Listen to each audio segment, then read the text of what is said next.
Early in-person voting begins in Oklahoma this morning. What you need to know, plus what election officials say are the do's and don'ts of heading to the polls. And a look at how the coronavirus pandemic is impacting local hospitals. The 4 states' most watched news starts now. Good morning and welcome to the KOAM Morning News. It's 5 a.m. I'm Tanya Bach. Coming up this half hour, Joplin and Carthage face off, vying for a spot in their district volleyball championship against Lee Summit. We'll have details, highlights. And 9 states consider Election Day a public holiday. For our Something to Talk About, we're asking whether or not it should be considered a holiday for all 50 states. You can also cast your vote in our Insta poll. Just visit KOAMnewsnow.com/vote. But first, a check on your forecast. Sticking around, rain hasn't gone anywhere, and we're going to have to put up with it for the duration of our Thursday morning. A little lightning strike every now and then, nothing widespread right there. One right on the state line, one in between Pittsburgh and Lamar. Most part is just the accumulation numbers as we've now cruised past 2 inches since the beginning of the week. You go down to the south, we're seeing anywhere from 3 to 4 inches, and that's why those flood watches last all the way into the evening hours. As far as the Freeman Health System sky camera, we're not coming down too hard right there. 45 degrees, wind chill of 39. Our temperatures ranging really from low to mid 40s. Not a whole lot of difference in temperature from what we had yesterday, as we'll be up in the mid to high 40s every now and then. This will be a nice little break for us though, because watch everything just kind of roll to the east. And so by the time we get to the afternoon, we're finally starting to clear off. And then overnight, with those clearing skies, back down into the 30s, however. Nice little rebound here on Friday, and still looking for a delightful Halloween. So keeps on getting just 1 degree warmer each day on that 7-day forecast for Halloween. It's going to be absolutely perfect. Don't forget, clocks roll back on Sunday. And then, tell you what, Election Day, actually going to be one of the warmest we've had in some time, all the way up to 67.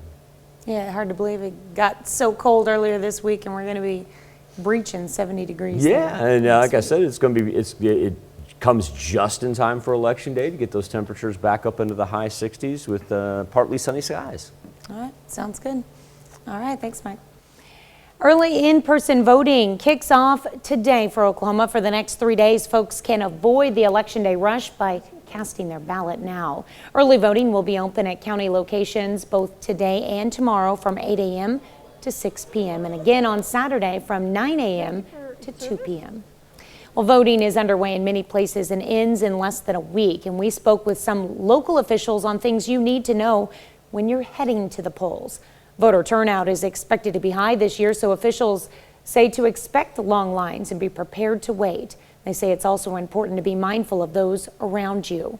Officials say they're also encouraging masks or face shields, although they want to remind people they cannot enforce a mask mandate.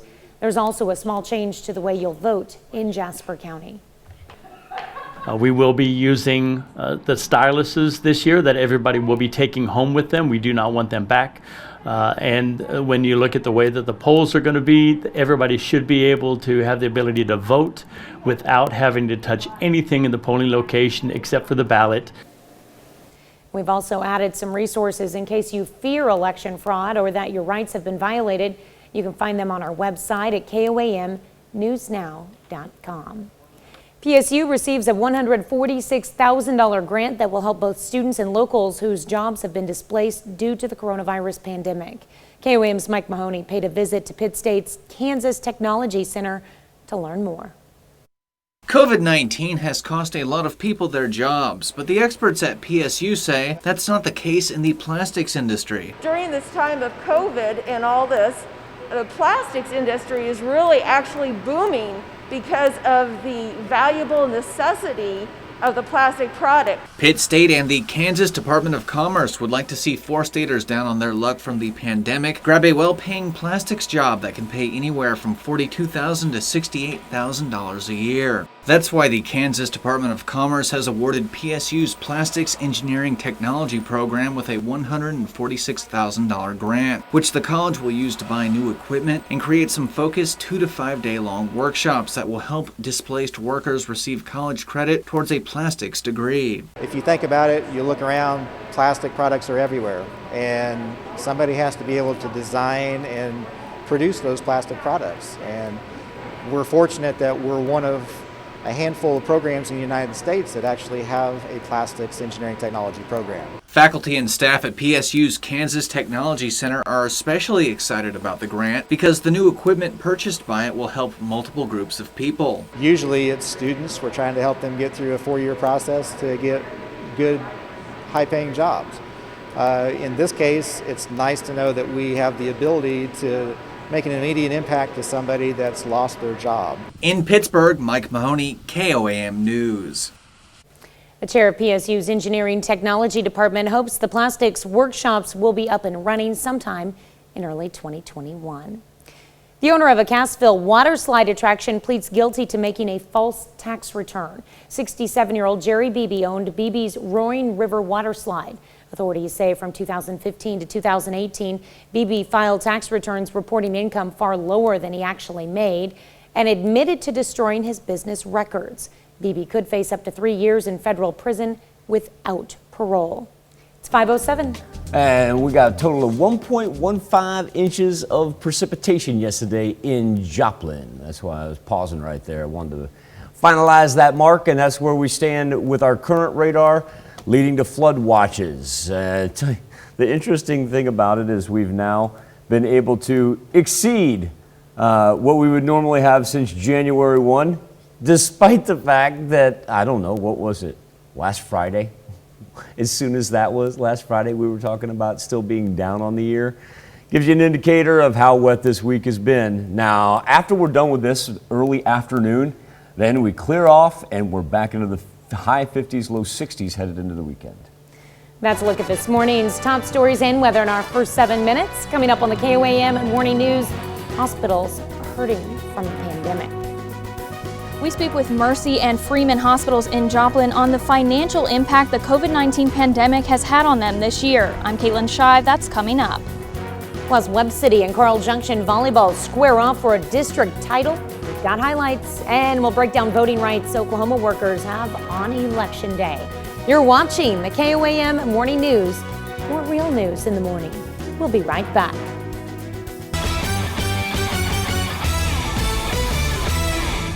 District Championship night for Missouri High School volleyball. You had a good one in Webb City. Rivalry matchup for the Class 4 District 12 title as Webb faced off with Carl Junction for a spot in the state bracket.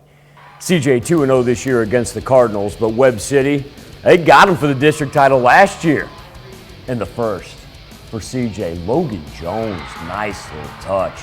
On the other side, Abigail Stork smashes it down for Webb City, but it is Carl Junction claiming the first set as Jillian Kennedy gets one of her 4 blocks. Bulldogs 25-19 in the first. Second set, Jess Hilton had 16 kills. Carl Junction takes second set 25-19, so they're trying to close it out in 3. Salma Lewis. Perfect shot to the corner. Hilton, big block. Back to Lewis. Team high 23 kills for Lewis. Match point, Salma Lewis. Who finished that job? Carl Junction does it in straight sets. Bulldogs, Class 4, District 11 champions. It was super exciting, and we were really glad to do it again since we lost to Webb City last year, so it was a big accomplishment for us. It feels so good. We were definitely looking for some redemption, and we got it this year. We worked so hard this season. I think coming together as a team, we really pulled it off well, and I'm so happy for us. Last night, also the championship for the Class 5 District 12 tournament. That took place in Carthage. First, though, got to find out who's playing in that championship. It's the hometown Carthage Tigers facing Joplin in the semifinals. Winner gets Lee's Summit in the championship game. In the first, Joplin's Aubrey Ritter. We'll pop on that one. On the other side, Sydney Dodolski. She drops the hammer. Joplin able to close out the first set. Allie Lawrence cross court for the kill. Eagles win 25-22. Joplin keeps it rolling. Third set, big time block. Check out Emma Floyd and Angelina Schramm. Part of an 8-1 Joplin run as the Eagles sweep Carthage to advance to the finals. So here we go, Joplin and Lee's Summit West for the Class 5 District 12 Championship. It's the Titans that start off strong. Ashley Breezy, all about placement right there in the far corner. A few minutes later, Carradine Kirkpatrick goes cross court for the kill as Lee's Summit finds itself up 5. Joplin staying in it with Aubrey Ritter. Hop up, drill that thing. But the Eagles do drop the first set 25-10, and Lee's Summit takes it in straight sets. Eagles end the season with a 15-15 overall record. After a successful career in the ring, local boxer Jesse Cook ready to share what he's learned with the next generation of fighters. We caught up with Cook as he transitions to the next phase of his career in boxing. Jesse Cook is seeing boxing from a different perspective. I was missing boxing, wanted another area to put my focus in and still be involved in it, and it was a good area for me to stay involved and have a lot of fun doing it. Cook was 18-1-2 as a fighter. After a successful career in the ring, Cook is now in the corner as a coach and trainer. Teaching what I've learned from my dad through all these years, so it just comes natural. My dad was a good trainer, good teacher, so I'm just passing it along. He's kind of moving on with life, but he has a love enough for boxing that he wants to do something with it, so coaching's the next step. Cook is currently training his first fighter, Cameron Roan. I've watched him fight, pretty tenacious in the ring, and just seeing that glory of winning, the look on his face, I just wanted to feel it, be a part of it. Got a lot of drive, a lot of determination. He's very coachable. He retains everything I tell him. Roan will fight for the first time this weekend in the KC Golden Gloves Regional Championship. I feel good about it all, putting in this work and staying focused. A little nervous at the same time, but I hear that's normal, so I feel good about it all. For Cook, his focus is on this weekend, not knowing what the future will hold. For now, I'm just sticking with training him. I'm not bringing any other fighters on. We'll just see where it goes from there. I might pick up more in the future, help my dad out when he needs it. Of course, that was our own Jacob Leonard reporting. Now, this weekend's KC Golden Gloves Regional Championship is going to be live streamed on the KC Golden Gloves YouTube channel. Still to come on the KOAM Morning News, the stories, it sounds like it came out of a Prohibition-era America. Tell you about a Dominican bar that got busted for secretly operating in a church. And to check on our 7-day forecast when the KOAM Morning News returns. Moving right past 5:17 on this Thursday morning. Perfect time for weather on the 7s as all the rain that developed down to the south yesterday going to stick with us through the duration of the morning and the early afternoon hours. We are seeing it come down pretty good clip and just some very isolated lightning strikes, not a whole lot, but got to remember we have flood watches that last all the way till this evening. As average accumulation is 4 state counties wide spread is going to be about 2 inches. You work down here to the south, we're already talking about 3 to 4 inches if you back up from when this whole thing started on Monday. Freeman Health System sky camera temperatures not even close to the freezing point. We don't have to worry about any of that wintry precip, sitting at 45 right now. But go ahead and knock off 6 degrees from the temperature to what it actually feels like when you head out the door, thanks in part to a good northeast wind that's going to be coming in at about 10 to 15 miles per hour. 45 in Miami, 40 in Iola, and 46 in Carthage. As far as the bus stop forecast goes, we'll have some clearing skies, but plan on them having to fight the rain as they go to school. And once again, by the time they get home, we're starting to break a little bit. Just not going to help them on the way to school. Massive movement in the jet stream finally, as it was hanging over the southwest when we had the cold front, now moving over parts of Texas and Louisiana. That right there is going to be Tropical Storm Zeta. Yes, still a tropical storm. Our temperature is going to push up into the 40s later on today. And like I said, look at that right-hand panel. Love those clearing skies, as we'll be able to get some sunshine here by the time that it's set. So all things being said, after we're done here this afternoon, we're actually going to head into the weekend in pretty nice fashion. Time now to turn our attention to the KOAM News Now Facebook page and our morning Insta poll. Early voting in Oklahoma already underway. However, many will still cast their ballots on Election Day. And if you work, how can you make sure you have enough time to vote? Well, Kristen Weaver takes a look at the rights people in Oklahoma have if they're at the office on November 3rd. As One Oak Field gets ready to host thousands of voters for early voting this year, lawyers want everyone to know they have rights when it comes to getting off work to vote early or on Election Day. Of course, everyone should go vote, and voting is so important that it's even in Oklahoma law that you can have up to 2 hours off compensated to go vote. Tim Gilpin is a Tulsa attorney specializing in areas like wrongful termination. He says there are some rules to the statute. You have to be a registered voter, you must give your employer 3 days notice before the day you want to vote, and the employer can pick the day and time. The PTO also doesn't count if you have 3 hours before or after your shift to go vote. That means if you start work at 10 or get off at 4, you can't get those 2 hours of paid time off because the polls are open from 7 to 7. If an employer breaks the law and either treats the employee very poorly or fires them, then they need to go find an attorney like myself. Employers are subject to up to a $100 fine if they don't cooperate. But Gilpin says that if an employee is fired because they take the time off, it may qualify as wrongful termination. Meanwhile, the Tulsa County Election Board says it's sent out more than 74,000 absentee ballots. We've sent out a record number of absentee ballots. The board also expects a huge voter turnout when early voting starts on Thursday. 9 states consider Election Day a public holiday, giving workers the day off.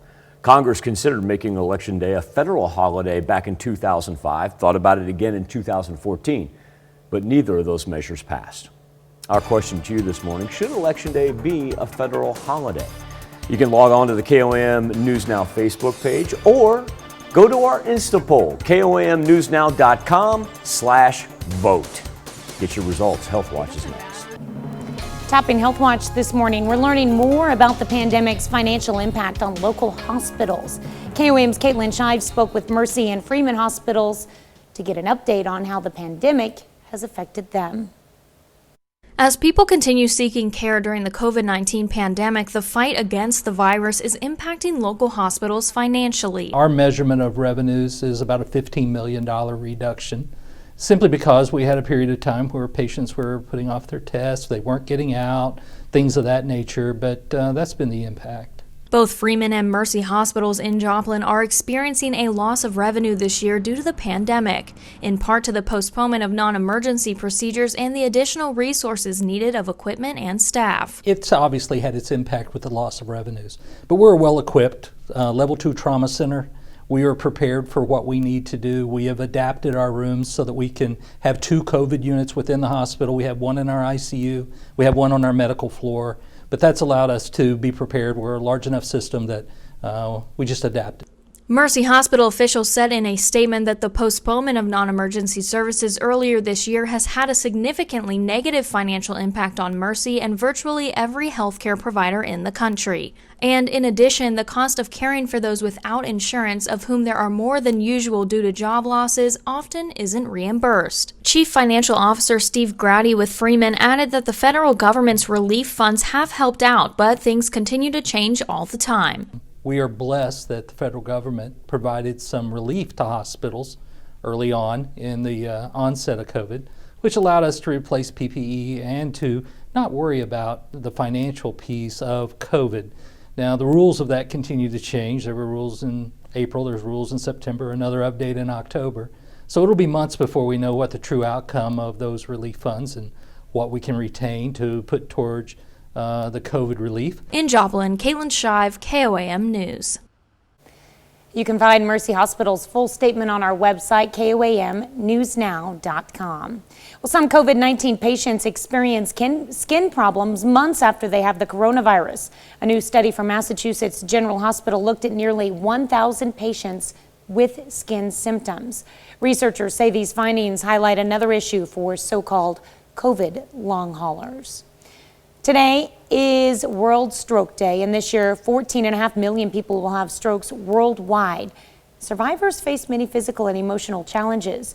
Many strokes can be prevented by controlling high blood pressure, eating healthy, exercising, and not smoking. Well, smokers are 3 times more likely to die prematurely from cardiovascular disease. That's according to a new study in the Journal of the American Heart Association. The risk is higher for smokers who start young. About 25 million people in the U.S. smoke. 5 million pick up the habit before the age of 15. That's a look at some of today's top health stories. You're watching the KOAM Morning News. Rain keeps on coming down and will so throughout the duration of our Thursday morning. Not going to break until the early afternoon hours, leaving us with flood watches all the way until 7 p.m. For the 7-day forecast, temperature is going to only be in the mid-40s later today. Then after we clear out those skies, get some sunshine finally later this afternoon. Friday, Saturday, and Sunday looking delightful, if not a little bit cooler than what we'd anticipate. We'll be back right after this. Early in-person voting begins in Oklahoma this morning. What you need to know, plus what election officials say are the do's and don'ts of heading to the polls. And a look at how the coronavirus pandemic is impacting local hospitals. The 4 states most watched news starts now. Good morning and welcome to the KOAM Morning News. I'm Tanya Bach. Coming up this half hour, something to talk about this morning is about an election holiday. Let us know whether or not you think Election Day should be a federal holiday. You can also cast your vote in our Insta poll. Just visit KOAMnewsnow.com/vote. But first, a check on your forecast. Already picking up anywhere from 4 inches of rain down to the south. If you want to go back to where we started on Monday, here's where we currently stand. Lightning has been very, very isolated. Just good old-fashioned soaker, but man, I tell you what, that's some cold rain out there thanks to that north wind coming in about 15 miles per hour right now. Flood watches in counties that are indicated in green all the way until 7 o'clock tonight. And from the Freeman Health System Sky Camera, where you can tell parking lot just a tad bit wet, 44 degrees. Oh, they're up to 20 miles per hour there in Joplin coming out of the north. That just picked up 5 miles per hour here in the last 2 minutes. Let's go 44 in Welch, 41 in Lamar, and 39 in both Iola and Fort Scott on the bus stop forecast. Yep, everybody going to need an umbrella on the way out the door today. I don't care whether it's work or school. Now, nice thing is, by the time you get home, look at this right-hand panel about 4 o'clock. How about a little sunshine? That's right. We're going to clear this thing off later on this afternoon, and we're able to do so thanks in part to the rain slowly pushing off to the east. And just takes that cloud cover right with it. Now that does mean overnight that it's going to be very, very chilly. Take that cloud cover, we know what happens there. But then on Friday, Saturday, Sunday, we get sunshine back into the 50s and 60s as we head into Halloween weekend. I can't wait till this weekend. It's going to be beautiful. And Tuesday is Definitely looking beautiful. great for Election Day. We should not have any weather concerns on Tuesday. Should be great. All right, thanks, Michael. Early in-person voting kicks off today for Oklahoma. For the next 3 days, folks can avoid the Election Day rush by casting their ballot now. Early voting will be open at county locations today and tomorrow from 8 a.m. to 6 p.m. and again on Saturday from 9 a.m. to 2 p.m. Well, voting is underway in many places and ends in less than a week. And we spoke with some local officials on things you need to know when you're heading to the polls. Voter turnout is expected to be high this year, so officials say expect long lines and be prepared to wait. They say it's also important to be mindful of those around you. Officials say they're also encouraging masks or face shields, although they want to remind people they cannot enforce a mask mandate. Missouri schools are receiving thousands of COVID-19 tests. It comes as cases continue to rise in the state. Hospitals struggle to keep up. KOAM's Zach Dodge has details and how a local hospital is doing on testing supplies. Employees at Joplin schools unpack dozens of COVID-19 tests, the first ones they've had to use themselves in the district. That this could help us possibly as a tool to stay in school. The school district will be receiving more than 7,000 rapid COVID-19 tests, enough to test every student, faculty, and staff in the district, with results in just 15 minutes. The crisis is not so much students testing positive, but it's staffing rates when we have staff either testing positive or in quarantine. The U.S. Department of Health and Human Services has sent 1.8 million rapid tests to the state, with more than 500,000 of them going to K through 12 schools. In Joplin, they plan to use them, at least at first, to test staff and teachers. We're able to bring that teacher in, do the 15-minute antigen tests with our own trained school nurses, and then find out if it's positive or negative in order to be able to keep them in the classroom if it's simply the common cold or some other illness. But schools aren't the only place that rapid tests are being used. Freeman Health System received 3 types of rapid tests a week and a half ago that they're using partly to get sick patients admitted faster. Being able to have and utilize those rapid tests, we're able to place them into the appropriate units to get the care that they need. But they didn't receive as many as they originally requested, and the ones they did have to be split between Joplin and Neosho.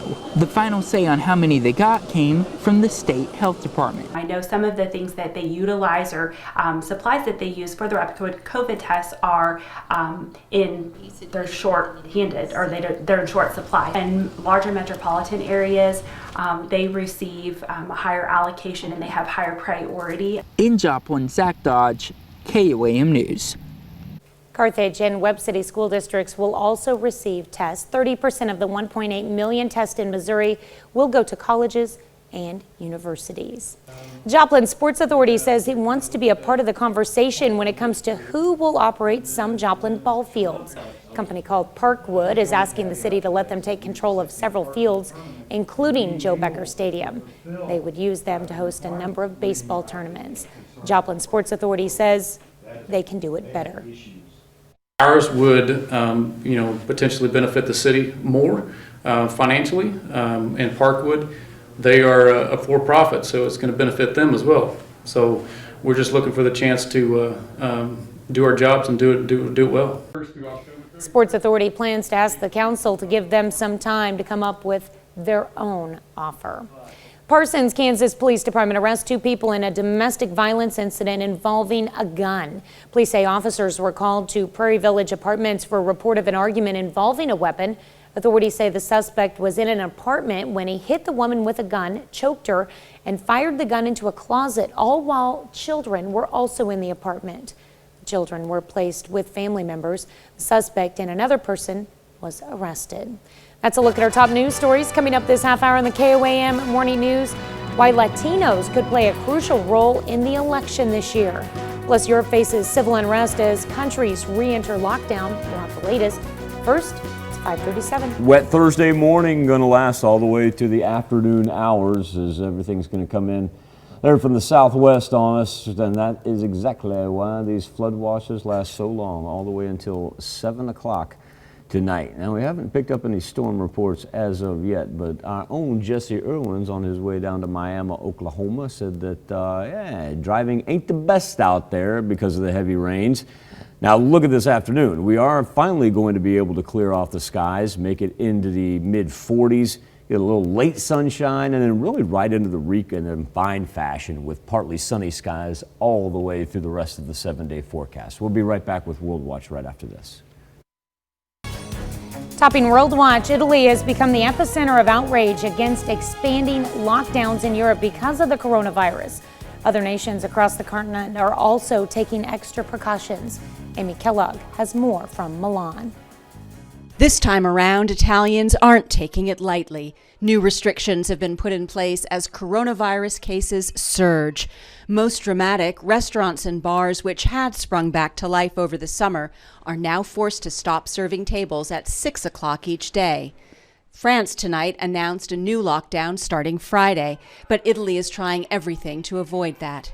Still, people are already at the boil, from Milan to Turin, where protesters trashed a Gucci store, to Rome, where police resorted to water cannons. There is anger fueled by fear of falling into poverty. We can't have Class A citizens and Class B citizens. We all have the right to bring food to the table for our children. While in this way, it's not happening. In Germany, which just announced a lockdown light, closing restaurants and some entertainment venues for a month, demonstrations took on a carnival atmosphere, but the message was dire. How does it feel to be banned from working virtually overnight since March, and not a cent has fallen into your wallet since then? Warm words are of little help here. Around Europe, they worry about not having the staff or beds to handle this second wave. In France, military and commercial planes have been deployed to move patients from overtaxed regions to those that have beds. In Belgium, reports of some asymptomatic medical staff with COVID being asked to keep working. And in Russia, a nationwide mask mandate went into effect today as the government took its most drastic action yet to curb the spread of the virus. Italy had drawn praise for being one of the most coronavirus restriction-abiding countries. The Pope, the only high-profile person who often skips the mask for fear it keeps him too distant from his flock. But now it's proving not so easy to convince people here and across the continent that staying shut and staying home is best. European Commission President Ursula von der Leyen says this time around they have two enemies, the coronavirus itself and corona fatigue, increasing awareness to take precautionary measures. Since late last month, the Dominican Republic has been under strict curfew, but that did not stop one bar from continuing to operate. Police discovered it Sunday inside the building of a former church. 66 people were detained for breaking curfew. Each will now have to pay an $85 fine, and that's according to police. Alcoholic beverages and sound systems were confiscated in the raid. The bar's owner could face up to 3 years in prison and a nearly $2,000 fine for running the underground business during curfew hours. U.S. and Israel amend a series of scientific agreements to include Israeli institutions on the West Bank. Until now, 3 agreements excluded projects in areas captured by Israel in the 1967 Mideast War, which includes the West Bank, East Jerusalem, and the Golan Heights.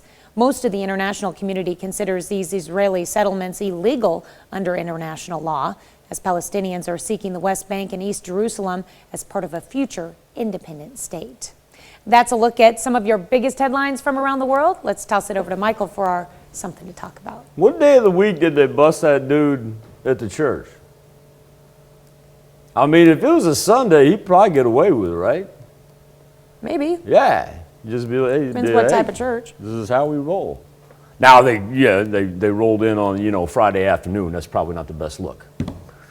KOAM News Now Facebook page and our morning Insta poll, Election Day. It was the weekday when many of us are obviously at work. But you do have states like Oklahoma that allow workers to take up to 2 hours of paid time off and allow them to vote. Now, there's been talk for years about making Election Day a federal holiday and giving workers the entire day off. And we're asking what your thoughts are on that. We'll start with Dave Sorick. Dave says no. He says let each state decide. But it seems to me we do want the mail delivered on Election Day, right? Yeah, rain, sleet, snow, shine. Jeremy Davis, he says nobody works enough to miss a vote. Rick Norton says no. Only every 4 years is where people show up to go vote the most. A good federal holiday should be get off my lawn day. We'll work on that on the podcast. Podcast updating coming, by the way, for club members.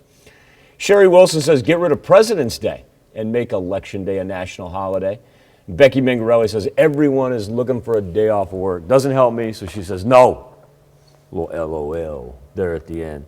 KOAMnewsnow.com/vote. This morning's Insta poll. Should Election Day be made a federal holiday? Kind of mirroring what we're seeing on Facebook right now is 55% of the vote says no, it should not be a federal holiday. It's going to be open all morning. If you would like to, we appreciate your engagement and your vote. And no, this is not vote early, vote often. KOAMnewsnow.com/vote. Be back with the news you need to know before you head out the door right after this. Here's a check of today's top headlines, the news you need to know before you head out the door. Early in-person voting kicks off today for Oklahoma. For the next 3 days, folks can avoid the Election Day rush by casting their ballot now. Early voting will be open at county locations today and tomorrow from 8 a.m. to 6 p.m. and again on Saturday from 9 a.m. to 2 p.m. We're learning more about the pandemic's financial impact on local hospitals. Both Mercy and Freeman hospitals in Joplin have been affected, and with the postponement of non-emergency procedures and the additional resources needed of equipment and staff, they've seen a drop in revenue this year compared to last. Mercy officials said in a statement there's been more care done for those who are uninsured, and oftentimes it is not reimbursed. PSU will help get workers displaced by the coronavirus back on the job thanks to a $146,000 grant from the Kansas Department of Commerce. Money will be spent on accelerated workshops and certificate programs within PSU's Plastics Engineering Technology program, and for some new state-of-the-art equipment. Money will not only help students in the plastics program, but will also fund some focused 2 to 5 day workshops that will help displaced workers receive college credit towards a plastic degree. Zeta made landfall Wednesday in southeastern Louisiana as a strong Category 2 hurricane before moving into southern Mississippi. At one point, the storm carried winds powerful enough to blow this trailer across the Louisiana highway. New Orleans Mayor LaToya Cantrell urged residents to let officials assess the damage, saying one person has died electrocuted by downed power lines. That's a check of today's top headlines, the news you need to know before you head out the door. Going to be a rainy Thursday morning. It's going to persist all the way into the early afternoon hours, and that's why we've got flood watches that last all the way until 7 o'clock tonight. I already got some various reports of low-lying areas and roads that are underwater. Shouldn't have too much trouble with our rivers like the Spring or the Neosho or the Marvinton. Those were actually pretty low when this whole precipitation affair began on Monday. Now later on this afternoon, we're actually going to be able to clear out the skies and get a little late sunshine. Temperatures hanging in the 40s today, but then up into the 50s and 60s as we head to the weekend. Latinos are expected to be the largest minority voting bloc this November and could help determine the outcome of the presidential race, particularly in key states including Texas, Arizona, and Florida. As Natalie Brand reports, some influential organizations in the community are doing their part to ensure Latinos, young and old, turn up and vote. From coast to coast, car caravans to canvassing. The goal is to get out the Latino vote. 32 million Latinos are eligible to vote.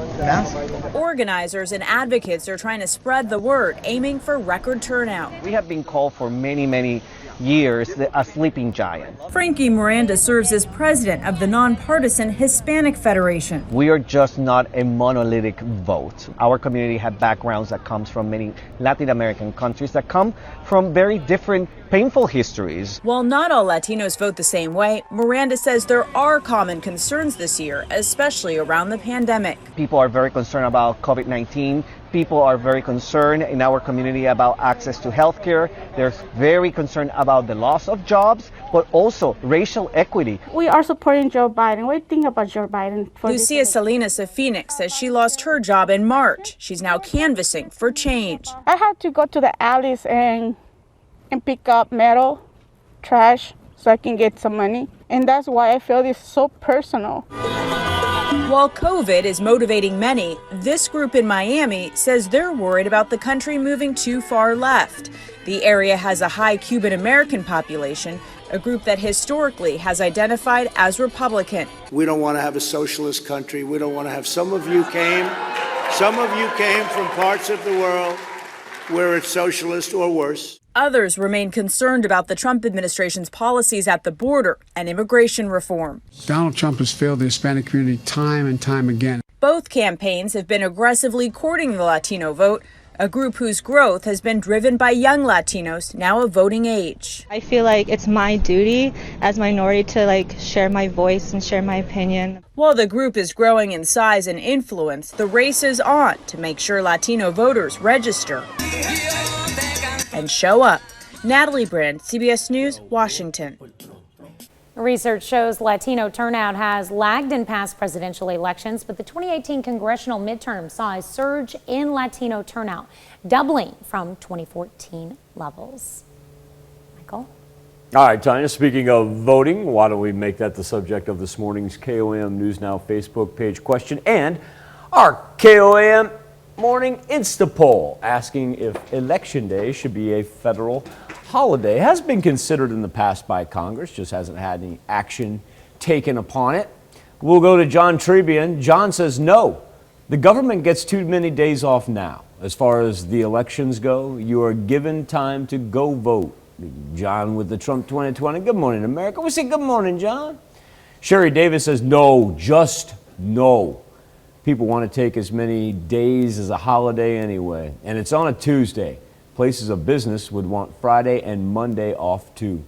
Lena Floyd's lawyer, she says no as well. You're already granted time off to vote by law. Half of those people won't even vote. Do you just do the presidential election day, or do you start with local election? There are times we've had only one item on a local ballot. It was the number 15 ballot at 5. Where will it end? You can vote ahead in every state, no waiting usually. Lana says small businesses can only handle paying employees for so many federal, state, and local holidays. KOAM News Now Insta poll this morning right now. 55% of you saying no, should not be a federal holiday. You got plenty of time to vote. You can log into KOAMnewsnow.com/vote. As you can tell, updates instantaneously as we went from 55% while I was talking to 54%. Now we're back to 55, although my eyes could deceive me. We'll be back right after this. Here's where we're standing right now. Now, this is with the lightning tracker on, so it's just pretty much good old-fashioned October showers, but it is cold rain as well as the wind comes in from the north.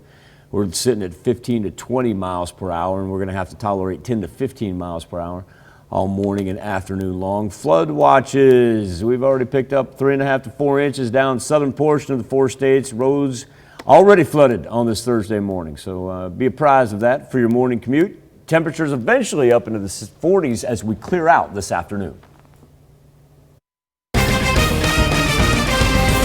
Early in-person voting begins in Oklahoma this morning. What you need to know, plus what election officials say are the do's and don'ts of heading to the polls. And a look at how the coronavirus pandemic is impacting local hospitals. The 4 states most watched news starts now. Good morning and welcome to the KOAM Morning News. It's 6 a.m. I'm Tanya Bach. Coming up this half hour, we're going to hear from both Ottawa County party chairs as Oklahoma begins in-person early voting.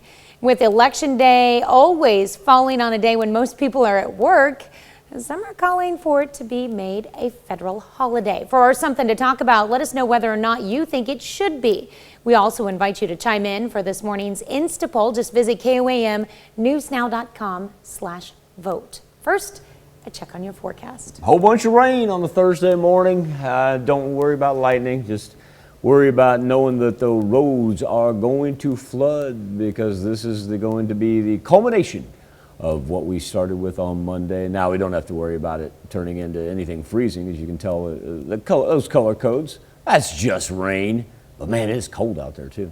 Flood watches for our counties in green all the way until 7 o'clock tonight. From the Freeman Health System sky camera, 42 degrees, but a 9-degree difference between the temperature and what it feels like, thanks in part to that north wind that last we picked up 21 miles per hour. And so, like I said, it may be 39 in Pittsburgh, don't feel about like 29, 42 in Stockton and 41 in Independence. For the bus stop forecast, we will roll sunrise here at 7:40 over Joplin, and that north wind is going to persist all the way into the afternoon. Now, eventually, we're going to be able to push this rain off to the east, say, done probably about 2:30.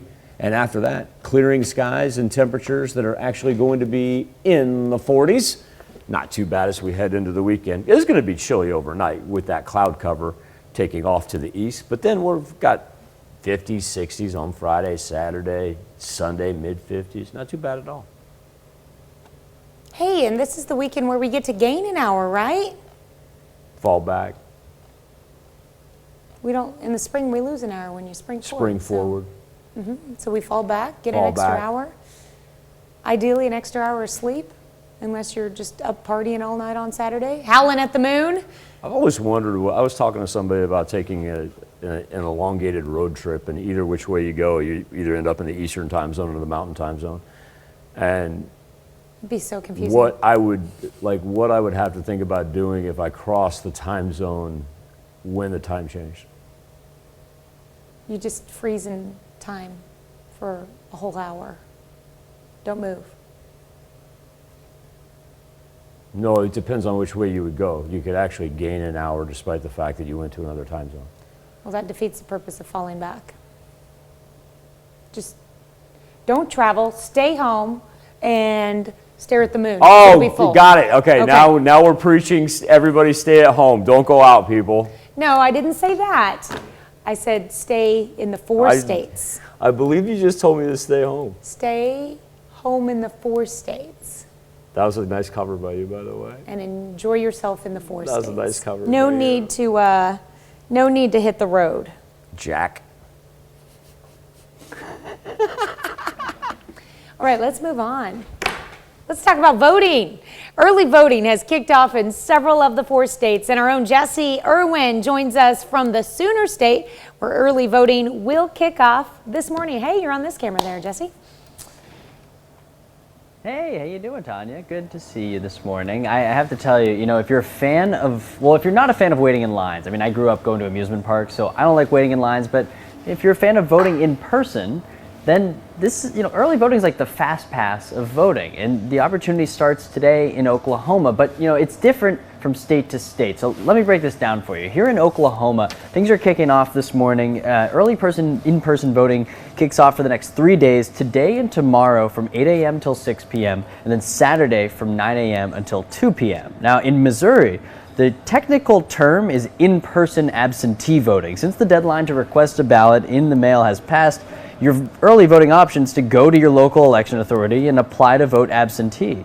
Now, it's the same form, and it'll ask you for an excuse. Maybe that's because you can't make it to the polls on election day, or you're an at-risk individual just doing your best to safely navigate the pandemic. But once you fill out that form, you're given your ballot right there, and then you fill it out. And when can you do this? Again, today, tomorrow, Saturday until noon, and Monday. And to be safe, just check your local election office for their hours. And then in Kansas, advanced in-person voting is available statewide, and it's actually been available for 2 weeks in some counties. And this is either available at your county election office or at a satellite voting location, especially this weekend in southeast Kansas. So see all of your options through your county clerk's website or just give them a call. But this morning we're hanging out here in Miami, Oklahoma at Buttered Buns Cafe. We're going to be speaking with the Ottawa County Democratic Chair and the Ottawa County Republican Party Chair. We'll have those conversations, and we'll actually a little bit later over on Fox 14, we'll get to check out what's going to be happening in terms of early voting. We'll head over to the polls before they open up. Okay, so just to recap, you're in Oklahoma, and the type of voting that's kicking off today there is called in-person absentee voting. Now, don't get me wrong, but doesn't that sound a little bit like an oxymoron? It's all an oxymoron. The whole process, it's early voting. If you would like to vote in person early, your opportunity in Oklahoma starts this morning. Let's just leave it at that. But bring an ID. That's the most important thing. Just have an ID with you, and you'll be good to go. All right, Jesse, thanks. We'll check back in with you in a little bit. Well, the end of the election is less than a week away, and officials are giving some advice on what you can do to be prepared. KOAM's Chris Warner brings us some essential tips to follow before you head out the door and when you get to your polling place.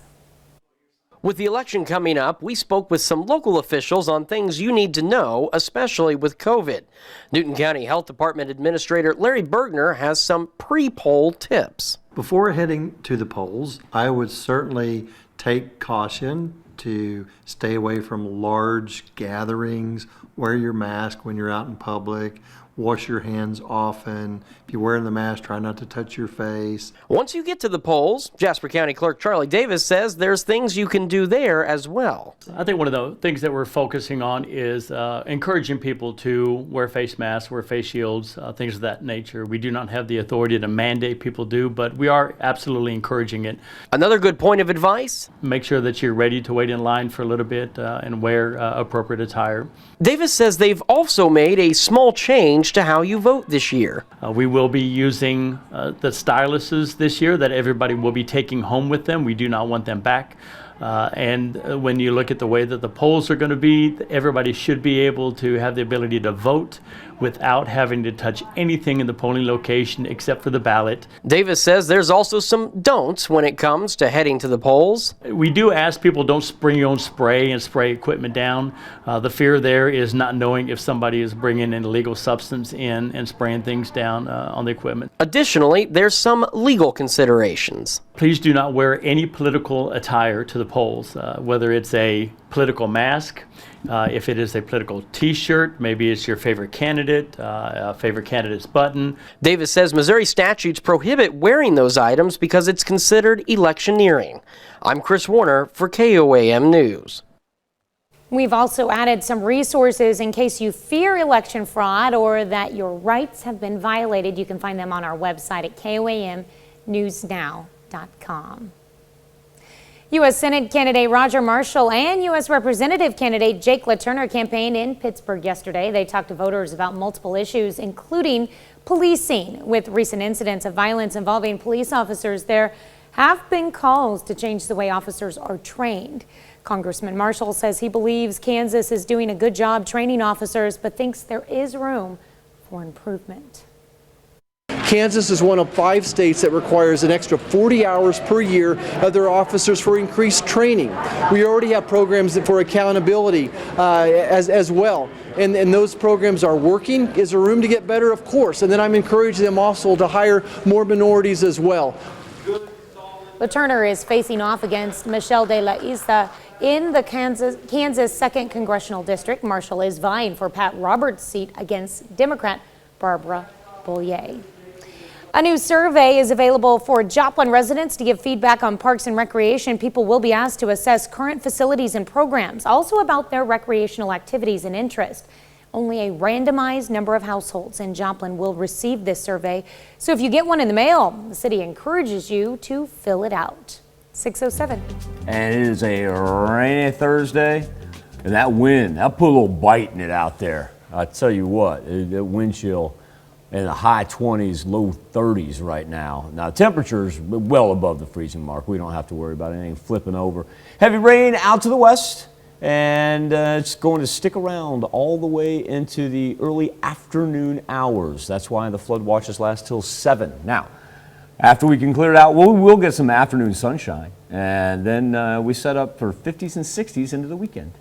All right, that's a look at this morning's top stories and weather in our first 7 minutes. Coming up on the KOAM Morning News, Halloween during a pandemic. It may not be the same this year, but Halloween does not have to be canceled. I'm Naomi Ruckham with ways to celebrate safely. Plus an inside look into the process of making a vaccine, and Jesse talks with local party officials ahead of the election. You're watching the KOAM Morning News. More real news in the morning. We'll be right back. In Money Watch this morning, though traditional trick-or-treating will be limited this year, there are plenty of ways to make the holiday fun, even during a pandemic. Naomi Ruckham shows us how to keep the Halloween spirit alive. The Anderson family won't let the pandemic scare away their Halloween fun. What's a ghost favorite game? For months, they've been working on this homemade light show families can admire from a safe distance. It's something that already works perfectly within the circumstances we're in right now, which is it's like folks come up, they're in their cars, they're already distant from each other. Checking out spooky decor is just one option. Family blogger Katie Mann has been thinking of ways for her readers to celebrate Halloween safely. Is Halloween canceled this year? I do not believe that Halloween is canceled, but much like all of the other things that we've seen in the past 5 or 6 months, it's going to be different no matter where you live. Her top ideas, a virtual Halloween dance party in costume, setting up a decorative candy table in the front yard, or even a drive-by candy-mobile. Many are expected to honor frontline workers this Halloween by dressing up as doctors and nurses. An added perk, the medical-grade mask is a part of the costume. In Anoka, Minnesota, known as the Halloween capital of the world, the city has no plans to cancel its 100th anniversary celebration, though there will be major adjustments. Our huge parade, our Grand Day Parade, is now going to be a drive-by parade, which will be located in several locations in our city so that we're not gathering in one big space. And no matter how you decide to celebrate Halloween, the CDC says cloth or surgical masks and social distancing are the best ways to protect your children. Naomi Ruckham, CBS News, New York. That's it for Money Watch. Here's Michael with our Something to Talk About. Asking this morning if Election Day should be a federal holiday. Michelle Piscini writes, seen on the news, I think Houston had a drop box for the entire city. People had to make it an all-day ordeal. Michelle says, I bet they stand in line for hours. So sure, as long as everyone gets the day off. Don't think being in small cities would agree, though, and not to mention, is only one day every 4 years. Michelle says, morning KOM, morning Mama, club member, morning Michelle. Rocket Cunningham says, why not? Because you know all those overworked federal and bank employees could use another paid day off. He finishes off with a little MAGA. And Guy Hansen, he says, no, election shouldn't be a federal holiday. He wants the day after. Guy, you and I should talk about Super Bowl as well. Maybe we should, Saturday, take Monday off. I don't know. I was just curious your thoughts on that. KOAM News Now Insta poll. You go to KOAMnewsnow.com/vote. Right now, 67% of you saying no, Election Day should not be made a federal holiday. Continue to leave the poll open, KOAMnewsnow.com/vote. Be back right after this. Rain's going to persist all morning long from the Skywatch storm tracker. We've got flood watches in effect all the way until 7 as it pushes from the southwest up to the northeast. It's also pretty cold out there right now as temperatures hover in the 30s, but wind chills are in the 40s. Now, eventually, say about 2, 3 o'clock, we're done with the rain, a little late sunshine, and then we can talk about 50s and 60s as we head into the weekend. Now, 5 days left until the election. We turn it over to our own Jesse Irwin live in Miami, Oklahoma. Thanks, Michael. Yeah, we're here at Buttered Buns Cafe in Miami, where in Miami and in Oklahoma, early in-person voting is starting this morning at 8 o'clock. And this morning we are joined by the chair of the Ottawa County Republican Party, Mr. Clem Wyford. How are you, sir? Doing well this morning. Thank you for being here. I want to start by asking you, you were mentioning to me that you've been involved with the party for a while. And I'm curious, what has this election cycle been like compared to ones you've been involved with in years past?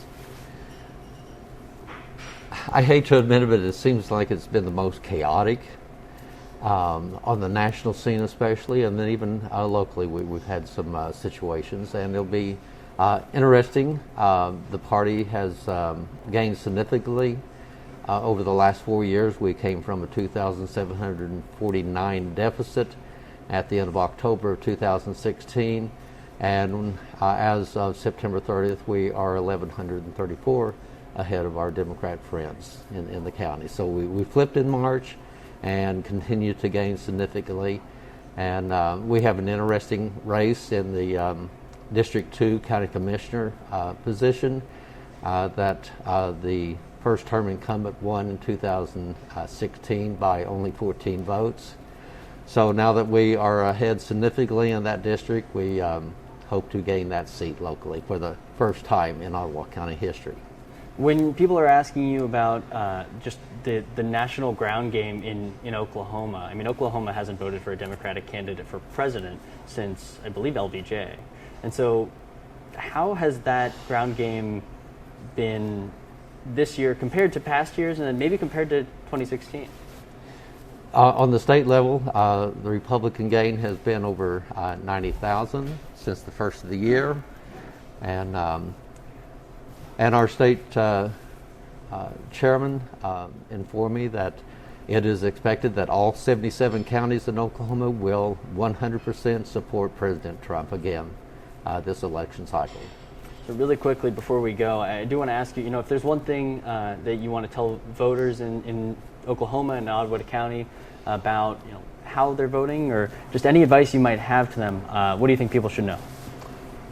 Get out and vote. I encourage people to take advantage of the early voting. I know today is very rainy. There has been a significant number of absentee ballots in the county, and they began processing those yesterday. I know a lot of people that want to vote in person, right, and so they will do. I personally will vote today, just because I want to take advantage of the situation. Yeah, I mean, look, it's the fast pass of voting today. So it starts today and it goes all the way until Saturday, and we appreciate you joining us this morning. Thank you so much. Okay, thank you. All right, we're going to come back in a little bit, and we're going to be speaking with the chairwoman of the Democratic Party here in Ottawa County. So we'll have those conversations and more, and we'll be right back after this. Topping Healthwatch this morning. Right now, there's no FDA-approved vaccine for COVID-19, but researchers are racing to create one. So what goes into making a vaccine? Mandy Gaither explains. It's a complicated process. Each step of creating a vaccine involves a lot of small details, each of which take time. And at the end of the day, that's really what you want, a vaccine that not only is efficacious, but also is safe. Dr. Jennifer Pancorbo knows all about vaccines in her role at NC State's Biomanufacturing Training and Education Center. She says the first step is design. Here, researchers learn about the virus, how it spreads, attacks, and takes over the body. Once that's understood, scientists can find a place to stop the virus along its pathway. So that's what companies are trying to do, trying to use genetic materials to help the body find their path to the pathogen. Next comes manufacturing. First, what's called upstream process, where she says researchers grow cells and produce the vaccine component or active ingredient that will be put into the vaccine. It then goes to the downstream process where the vaccine component is purified, separated, and put into the final formulation, one that is stable, ready to use, and easy to transport. And that's how you end up with a vaccine in a vial or in a syringe that travels around the world in a fairly stable manner. For Health Minute, I'm Mandy Gaither. FDA says safety and effectiveness are the top priorities for a COVID-19 vaccine. The agency's commissioner said this week the process takes time because at each step the FDA wants to analyze the data. We're learning more about the pandemic's financial impact on local hospitals. Both Mercy and Freeman hospitals in Joplin have been affected with the postponement of non-emergency procedures and the additional resources needed of equipment and staff. They've seen a drop in revenue this year compared to last. Mercy officials said in a statement there's been more care done for those who are uninsured, and oftentimes it is not reimbursed. However, Freeman hospital officials say the federal government's relief funds for local hospitals has helped, and they will continue to adapt to the changes thrown at them. That's a look at some of today's top health stories. You're watching the KOAM Morning News. I just walked outside. It's cold out there. The wind is whipping in from the north. And we're filled with rain all the way until the early afternoon hours. Flood watches until 7 o'clock tonight. Back right after this. Early in-person voting begins in Oklahoma this morning. What you need to know, plus what election officials say are the do's and don'ts of heading to the polls. And a look at how the coronavirus pandemic is impacting local hospitals. The 4 states' most watched news starts now. Good morning and welcome to the KOAM Morning News. It's 6:30. I'm Tanya Bach. Coming up this half hour, the latest from the campaign trail as candidates make their final pitches to voters. And something to talk about on the KOAM News Now Facebook page. We're asking whether or not you think Election Day should be a holiday. You can cast your vote in our Insta poll at KOAMnewsnow.com/vote. But first, a check on your forecast. It's rainy, cold, and windy for our Thursday morning. Current look at the Skywatch storm tracker. Lightning extremely limited, but you are going to run in every now and then some heavy rain, especially along Highway 400 right there in the Parsons area. We see a development headed toward Highway 69 in between Pittsburgh and Fort Scott, and then on I-49 in between Nevada and Lamar. We do have flood watches that remain in effect all the way until 7 o'clock tonight. From the Freeman Health System Sky Camera in Joplin, 42 degrees, knock off another 9 degrees as far as what it feels like. 42 as well in Carthage, 39 in Pittsburgh, 43 in Chanute. Bus stop forecast with sunrise over Joplin at 7:40 with morning rain that's going to continue into the afternoon hours. Now, believe it or not, we're actually going to see some sunshine today. I haven't been able to say that in a long time, but here's what happens. Everything eventually moves off to the east, just kind of rolls right through, and it takes the cloud cover with it. Now, remember, the cloud cover goes with it. Guess what those overnight lows do? Ooh, it's going to be a little bit chilly tonight, but then we're right back into the 50s and 60s in what's going to be a delightful Halloween weekend. Delightful weekend, gain an extra hour this weekend, and temperatures warm up just in time to vote. Just warm up at that. This sounds weird considering how I've been complaining about the lack of rain, but it'd be nice to have a little chance to dry out there coming off of 2.5 to 4 inches down in the south. Yeah, true. Hopefully that helped a little bit with our drought issues we were having. Yeah. All right, thanks, Michael. Well, early in-person voting kicks off today for Oklahoma, and for the next 3 days, folks can avoid the Election Day rush by casting their ballot now. Now, early voting will be open at county locations today and tomorrow from 8 a.m. to 6 p.m. and again on Saturday from 9 a.m. to 2 p.m. Well, our own Jesse Irwin is live in Miami, Oklahoma, where the voting will soon begin. Jesse? Thanks, Tanya. Yep, we are here at Buttered Buns Cafe in Miami. We were just speaking with Glenn Wyford, the chair of the Ottawa County Republican Party. But this morning we are also joined by Debbie Langford, the chairwoman of the Democratic Party here in Ottawa County. And Debbie, thanks for joining us. Last time we spoke with you was pre-pandemic. Yes. Now we join each other again here at Buttered Buns Cafe with masks and all. And I know. I want to start by asking you, what has everything leading up to this election been like for the Democratic Party here in Ottawa County?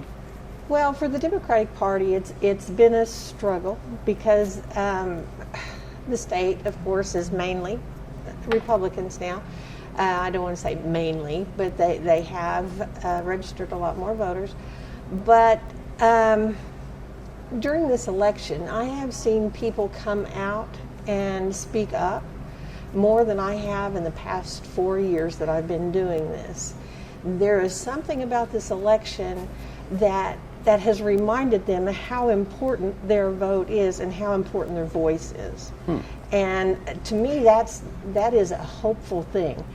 Whether it's Democratic, Republican, or whatever, for our country, it's so important for people to understand how important their vote is. If they're unhappy with something, voting is the only way their voices can really be heard. What do you tell voters, Democratic voters, who are, or I guess Democratic citizens who are, looking to vote, but they say, we live in Oklahoma. Oklahoma hasn't voted for a Democratic nominee for president in decades. How do you still motivate them to get out there and utilize, exercise that right when they might feel like it's not being heard? Well, the one thing in Oklahoma that the Democratic Party has done is they have also included the independent party in their primary to where they can become involved with the Democratic Party as well. And actually the independent party is the fastest growing party in the state of Oklahoma. So we really don't know where that's going to go in the future. But for us, we have had more independents join us at our meetings when we were able to have them and our functions. And so when you're talking to the Democrats, even though we may be outnumbered, we realize that we do have the ability to draw in independents to vote with us as well.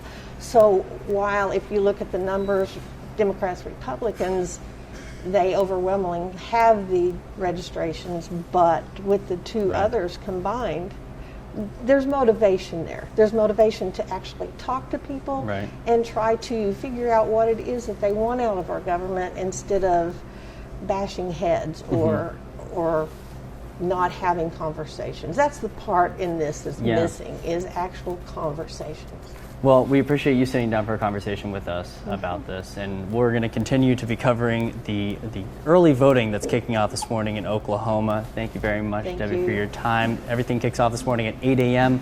We're going to head over to the polls, and we'll see you over on Fox 14 in a little bit, where we'll be learning what the early voting process looks like, but not just in Oklahoma, but all around the 4 states. We'll have that and more, and we'll toss it back to you guys.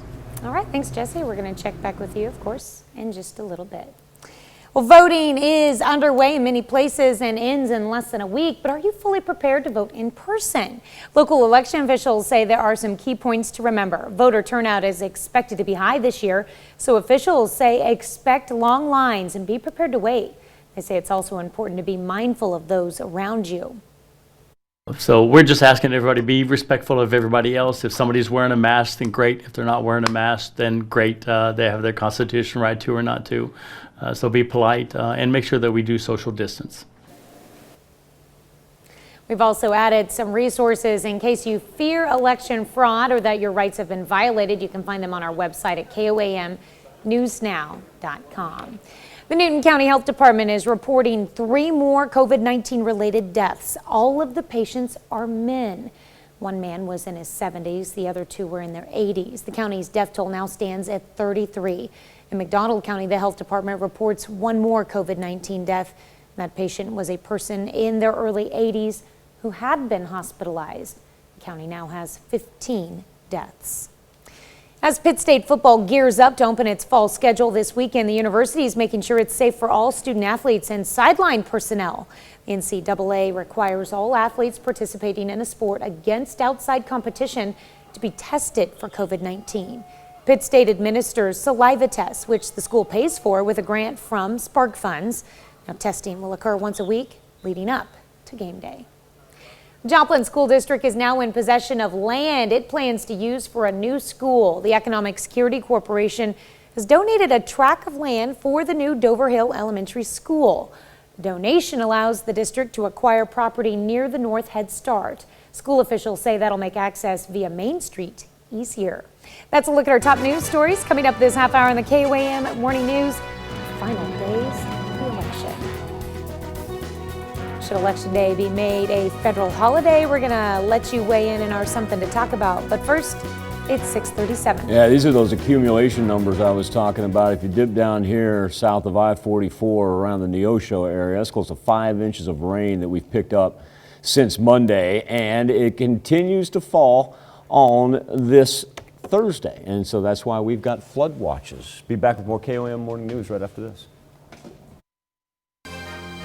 Topping Nation Watch this morning, Zeta made landfall Wednesday in southeastern Louisiana as a strong Category 2 hurricane before moving into southern Mississippi. At one point, the storm carried winds powerful enough to blow this trailer across the Louisiana highway. Wow. New Orleans Mayor LaToya Cantrell urged residents to let officials assess the damage, saying one person died, electrocuted by downed power lines. With just a few days to go before the 2020 election, the two presidential candidates are making their final pitches to voters, and each has a different view about handling the coronavirus pandemic. Nancy Chen reports from Washington. Democratic nominee Joe Biden and his wife Jill voted in Wilmington, Delaware yesterday, joining the more than 75 million Americans who've already cast their ballots. Y'all stay strong. Biden took part in a pair of online events on Wednesday. One was a virtual town hall hosted by Oprah Winfrey. The other, a remote coronavirus briefing with public health experts. I'm not running on the false promise of being able to end this pandemic by flipping a switch. But what I can promise you is this.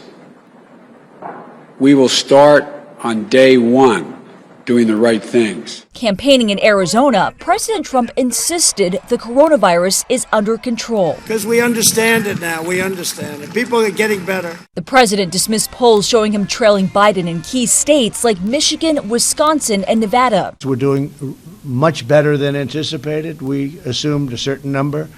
I think they are underperforming.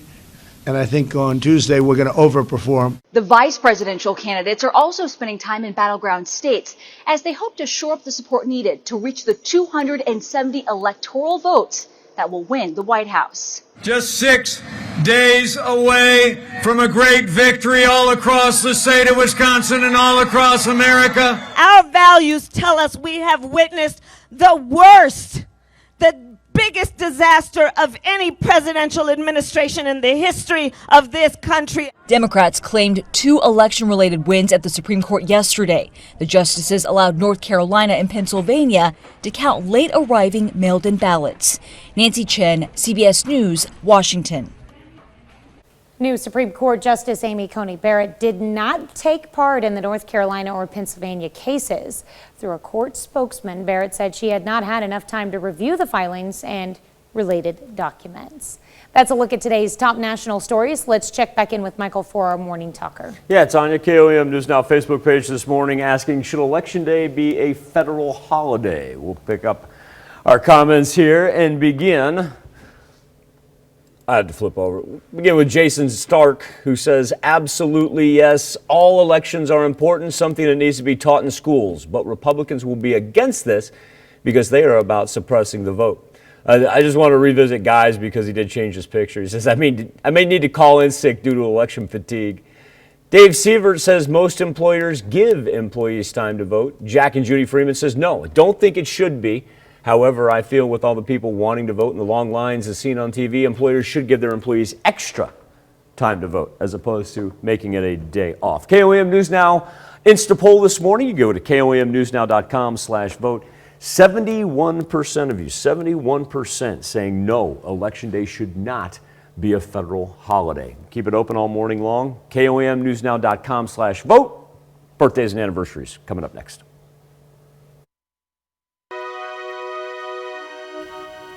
We take this time to honor today's four-state hero, Corporal John Shash, a member of the United States Army from 1953 to 1955. He served during the Korean War in the Big Red 1 Division, his hometown, Parsons, Kansas. We are proud to salute John Shash, our four-state hero. Let's begin our birthday list with a smiling Ella Ray, who's celebrating her 4th birthday. I want you to have a marvelous, marvelous day, Miss Ella in Webson.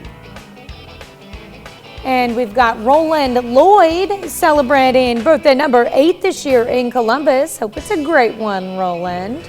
Baylor Rush, now double digits. Baylor hitting the big number 10. He's in Jasper.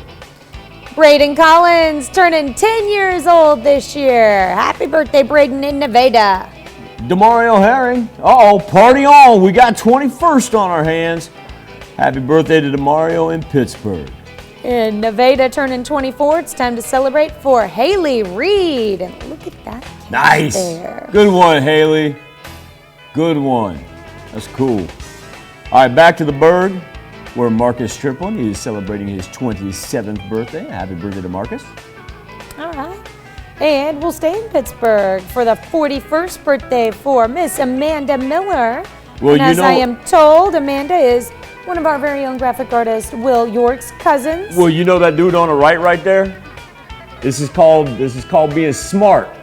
Because he's like, I ain't gonna forget if I ask Amanda to marry me and we get married on her birthday. Unless he forgets her birthday. Because Jimmy and Amanda is celebrating their 9th anniversary as well. I don't let's know hope why for the you past- always think that they're gonna forget both. Well, it's either really smart or a double whammy. It's really smart. I'm telling you. Well, let's just hope that he's remembered her He's birthday only got to for the put past one thing in his calendar. 9 years. Jimmy, I applaud you, my man. Congratulations to you and Amanda. No, congratulations, you two. Wish you the best and blessed 9 more after these past 9. And then 9 more after that. And 9 more after that. Well, David Lawrence is turning 52 this year in Lamar, Missouri. Out in Fredonia, want to wish Kathy Burnett a happy 57th birthday. Have a great day, Kathy. All right.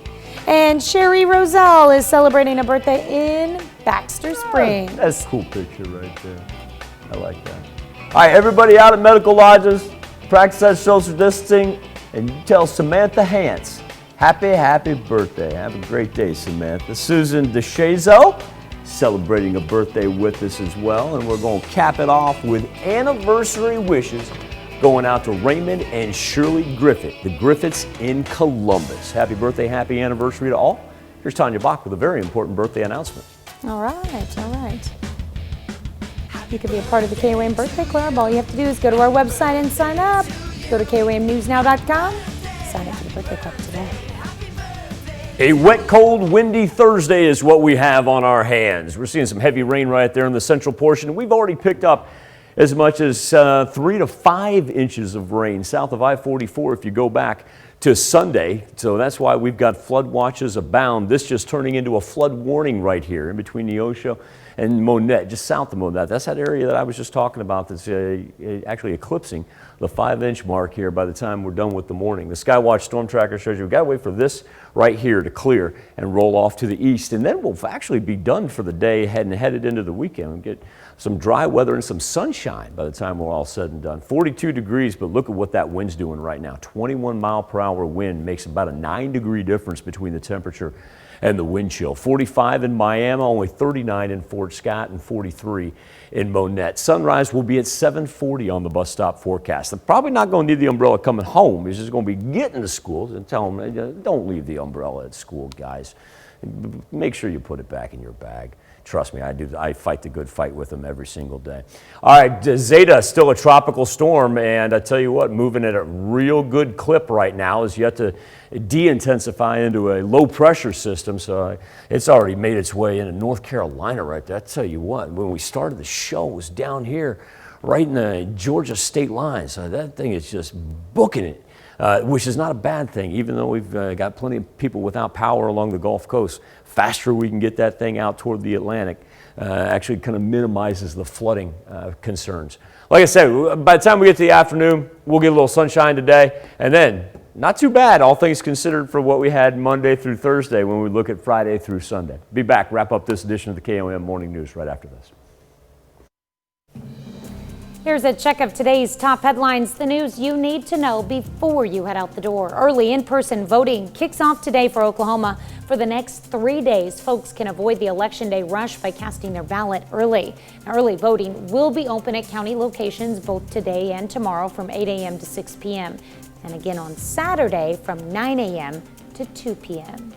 We're learning more about the pandemic's financial impact on local hospitals. Both Mercy and Freeman hospitals in Joplin have been affected with the postponement of non-emergency procedures and the additional resources needed of equipment and staff.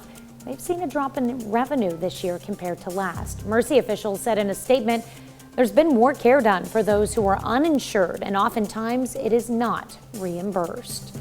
PSU will help get workers displaced by the coronavirus back on the job thanks to a $146,000 grant from the Kansas Department of Commerce.